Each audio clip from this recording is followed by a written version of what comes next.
Hello everyone, welcome to Sushmani cooking channel. ఈరోజు బియ్యం పిండితో వడియాలు ఎలా చేయాలో ఇప్పుడు మీకు చూపిస్తాను.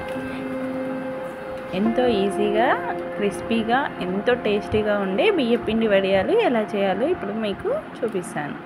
నోట్లో వేసుకుంటే కరిగిపోతుంది, అంత టేస్టీగా, అంత బాగుంటాయి. మీరు కూడా ఒకసారి ఇంట్లో ట్రై చేయండి. ఫస్ట్ ఒక 3 గ్లాసుల బియ్యం తీసుకోండి. బియ్యాన్ని బాగా 2-3 టైమ్స్ బాగా వాష్ చేసి పక్కన పెట్టుకోండి.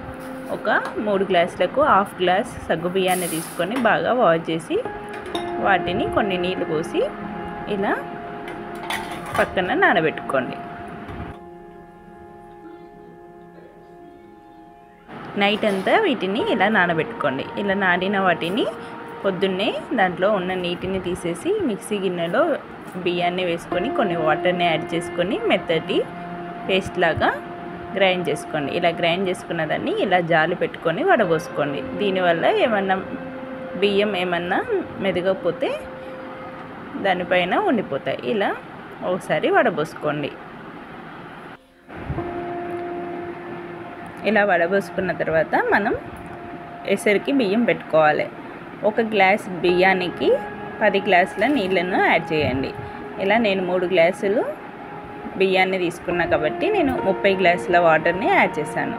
ఇలా యాడ్ చేసుకున్న వాటిలో మనం ముందు నానబెట్టి పెట్టుకున్న సగ్గు బియ్యాన్ని వేసి మొత్తం ఒకసారి కలుపుకోండి. తర్వాత మనకు కావలసిన పదార్థాలను ఇలా పెట్టుకోండి. నువ్వులు, 2 ఎండుమిరపకాయలు, కొంచెం అల్లం వేసి కచ్చాపచ్చా దంచి పెట్టుకోండి. కొంచెం జీలకర్ర, కొంచెం ఉప్పును తీసుకోండి. ఆ తర్వాత ఇలా బాయిల్ అయ్యాక మనం ముందు మిక్సీ చేసి పెట్టుకున్న బియ్యం పిండిని ఇందులో వేసుకుంటూ కంటిన్యూగా కలుపుతూనే ఉండండి. ఇలా కలుపుకుంటూ అసలు వంటలు కట్టకుండా బాగా కలపండి. ఇలా ఒక 10 మినిట్స్ బాగా కలుపుతూ ఉడకబెట్టుకోండి. ఎంత బాగా ఉడికితే వడియాలు అంత పొంగుతూ అంత బాగా వస్తాయి. కాబట్టి మనం మీడియం ఫ్లేమ్లో పెట్టుకొని కంటిన్యూగా కలుపుతూనే ఉండండి. 10 మినిట్స్ ఇలా కంటిన్యూగా కలుపుతూనే ఉండండి.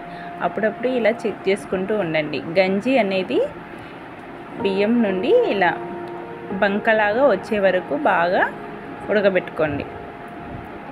అలా అప్పుడప్పుడు మధ్యలో చెక్ చేసుకుంటూ ఉండండి. సగ్గు బియ్యం కూడా ముందే వేస్తాము, ఎందుకంటే ముందు వేయడం వల్ల అవి బాగా ఉడికిపోతాయి. ఇలా మీడియం ఫ్లేమ్లో పెట్టుకుంటూ కలుపుతూనే ఉండండి. ఒక 10 మినిట్స్ బాగా కలిపి ఇది కొంచెం దగ్గర అయ్యే వరకు ఉడకబెట్టుకోండి. ఇప్పుడు స్టవ్ ఆఫ్ చేసుకొని నువ్వులను యాడ్ చేసుకోండి. స్టవ్ ఆఫ్ చేసుకున్నాకనే వీటిని యాడ్ చేసుకోండి. కొంచెం జీలకర్రను యాడ్ చేసుకోండి. ఉప్పును, అలాగే 2 ఎండుమిరపకాయలు, అల్లం కచ్చాపచ్చా దంచుకున్న వాటిని కూడా యాడ్ చేసుకోండి. ఇలా యాడ్ చేసుకున్న తర్వాత కలుపుతూనే ఉండండి. ఒక 2-3 మినిట్స్ ఇలా కలుపుతూనే ఉండండి.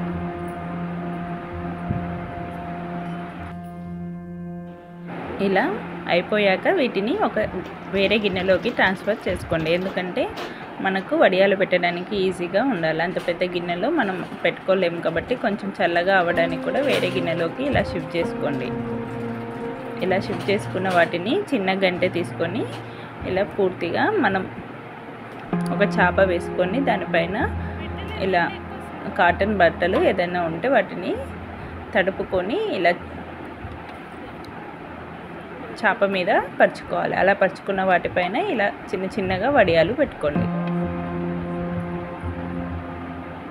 అంతే అండి, ఎంతో సింపుల్గా వడియాలు ఇంట్లోనే ఈజీగా పెట్టుకోవచ్చండి. ఇలా ఎండినాక రివర్స్ చేసుకొని క్లాత్ను దానిపైన నీళ్ళను చల్లుకోండి. ఇలా నీళ్ళను చల్లుకున్న తర్వాత మొత్తం ఇలా రోల్ చేసుకొని పక్కన పెట్టుకోండి. ఒక 10 నిమిషాలు ఇలా పక్కన పెట్టుకోండి. ఆ తర్వాతకి వడియాలను తీసుకోండి. ఎంతో ఈజీగా, ఎంతో సింపుల్గా వడియాలు వచ్చేస్తాయి. ఎంతో సింపుల్గా వడియాలన్నీ మనం ఇలా వేరు చేసుకోవాలి. ఇలా వేరు చేసుకున్న వాటిని 2 డేస్ అలా ఎండబెట్టుకోవాలి. ఇలా ఎండబెట్టుకున్న దాన్ని తీసుకొని ఇలా ఆయిల్లో డీప్ ఫ్రై చేసుకోండి. ఎంతో టేస్టీగా, ఎంతో కమ్మగా ఉంటాయి. ఇలా పప్పుచారు, ఇలా పప్పు ఏమైనా చేసుకున్నప్పుడు ఇలా పక్కన వడియాలు వేయించుకొని తింటే చాలా టేస్టీగా, చాలా బాగుంటాయి. మీరు కూడా ఒకసారి ట్రై చేయండి. మీకు కూడా చాలా బాగా నచ్చుతుంది. అంతే అండి, వేసవికాలం వచ్చింది కదండి, ఇంకెందుకు ఆలస్యం. ఇలా వడియాలు ఇంట్లోనే ఈజీగా పెట్టుకొని 1 సంవత్సరం పాటు తినేయొచ్చండి. 1 సంవత్సరం పాటు నిల్వ ఉంటుంది, హ్యాపీగా తినేయొచ్చు. ఏదైనా పప్పుచారు ఏదైనా చేసుకున్నప్పుడు ఇది పక్కన నంజుకొని తింటే దాని టేస్టే వేరండి. చాలా టేస్టీగా చాలా బాగుంటాయి. ఒక్కసారి ట్రై చేయండి, మీకు కూడా బాగా నచ్చుతుంది. నా వీడియో మీకు నచ్చినట్లయితే please like, share and subscribe my channel. Thank you అండి.